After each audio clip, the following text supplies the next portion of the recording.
సేవా trust. First of all దానికి రుణపడి ఉంటాను. ఎందుకంటే టీచింగ్ ఎన్నోసార్లు చెప్పాను, కానీ ఇట్లాంటి సేవా ట్రస్ట్లకు చెప్పడం ఫస్ట్ టైం. కానీ విద్యార్థులు కూడా అందరూ మంచిగా దొరుకుతారు, చాలా బాగా నేర్చుతారు. అంటే అడిగింది ఒకసారి చెప్తే అర్థం కాకపోతే మళ్ళీ మళ్ళీ అడిగి చెప్పించుకున్నారు. అంటే ఎస్పెషల్లీ ఎడిటింగ్ అనేది బోర్డు మీద చెప్తే అర్థం కాదు చాలా మంది. అది ప్రాక్టికల్గా సిస్టమ్ మీద కూర్చోబెట్టి నేర్పించాలి. అందరు బాగా సపోర్ట్ చేసి మంచిగా నేర్చుకున్నారు. Thank you so much Raju. Vijay sir thank you so much. Raju మాట్లాడారు.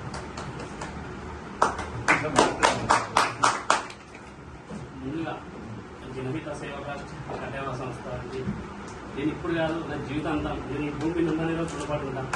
ఎందుకంటే ఇప్పుడు కాదు, ఈ ఒక్క బ్యాచ్ కాదు. అంటే ఒక సింపుల్ ఒక మాట చెప్పాలంటే ఈ సర్కిల్లో ఉండే స్టూడెంట్స్ చాలా మంది పూటకి చేసుకుంటే పుట్టగలిగే సిచ్యువేషన్ ఉన్నాయి. ఇదే ఇన్స్టిట్యూట్లో అంటే ఇదే వరకు నేను 12 నేర్చుకున్నాను సార్. నేనే 1 monthకి 40,000 పెట్టాను.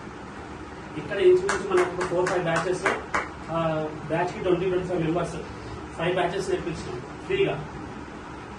ఇదే కోర్స్ నేర్చుకోవాలి.